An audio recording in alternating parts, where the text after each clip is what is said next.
In a city built on money and power, there are queens and there are peasants. And in the elite circles of New York, there was no queen more feared than Veronica Sterling. To work at Sterling Industries meant living in fear of this woman.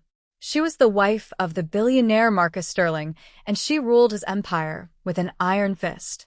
Employees whispered horror stories of people fired on the spot, careers ruined for simply being in the way. And then there was Sarah, new to New York, new to the catering world, and entirely unaware of the unwritten rule of the elite. Never, ever cross the wife. Sarah was just trying to do her job. She didn't know that her existence was an affront to Veronica's sensibilities. Sarah is holding a tray of expensive canapés.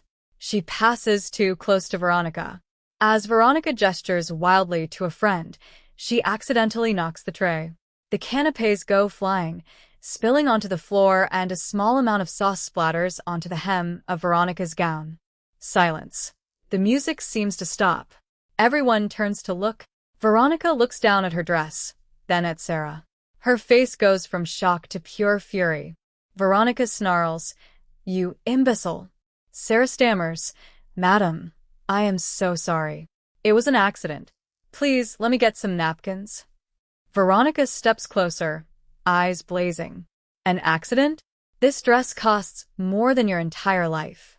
It was designed by Dior, flown in from Paris, and you've ruined it."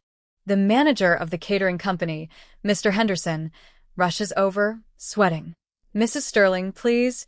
I am so terribly sorry. She's new. She'll be fired immediately." Veronica scoffs. Fired? She should be deported. She should be thrown out of the country. Look at her, standing there like a pathetic little mouse. Sarah looks down, tears welling in her eyes. She looks terrified, humiliated. Marcus Sterling, the billionaire, is standing a few feet away, talking to some investors. He glances over, sees the scene, but rolls his eyes and turns back to his conversation. He clearly doesn't care. This was a typical night for Veronica. A public lynching to remind everyone of her power. She had done it hundreds of times. Destroyed careers, broken spirits. She was untouchable, or so she thought. As Veronica continues her tirade, Sarah's head slowly lifts. The fear in her eyes is replaced by something else. A flicker of defiance. She wipes a tear away and takes a deep breath.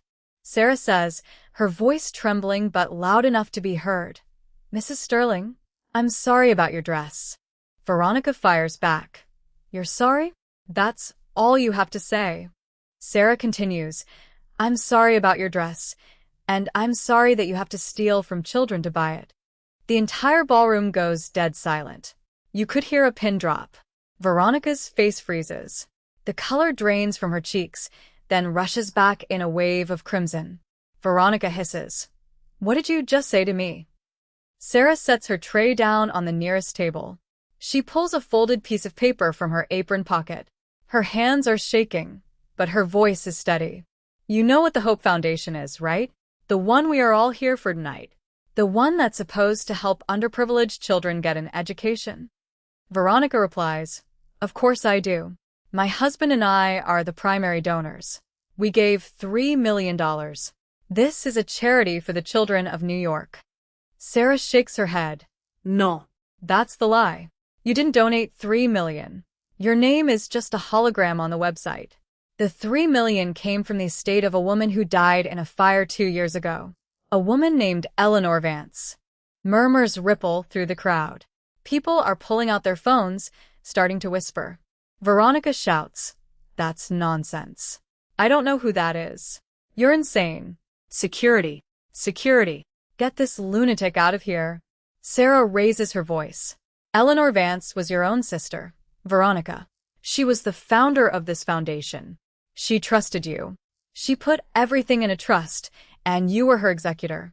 You took her will, you forged her signature, and you siphoned her legacy into your own bank accounts to buy your jewelry and your charity reputation." Sarah holds up the paper. "This is a photocopy of the forged document. And this," she reaches into her pocket again, pulling out a USB drive, "is a recording of you talking to your lawyer about sweeping this under the rug. You used this charity to launder your image. You stole from dying women to buy the power you abuse. You're not a queen, Veronica. You're a thief. Chaos. Guests are gasping. A woman drops her glass. Marcus Sterling finally turns around, his face pale. He walks over, his eyes wide with disbelief and rage. He grabs the paper from Sarah's hand. Marcus says to Veronica, his voice like ice, "Veronica, what is this?" Veronica stammers. "Marcus, it's a lie. She's a disgruntled employee. She's trying to extort us." Sarah stands her ground. She looks past Veronica, directly at Marcus, and the assembled press who are now furiously taking pictures. "I am not disgruntled, Mr. Sterling. I'm just honest. My name is Sarah Vance. Eleanor Vance was my mother, and I have the DNA test and the legal documents to prove it. I didn't come here to work as a waitress for the money. I came here to get close enough to the woman who destroyed my mother's legacy and to show the world who she really is." Security guards have arrived, but they don't know who to grab. Veronica looks around frantically. Her empire of lies is crumbling.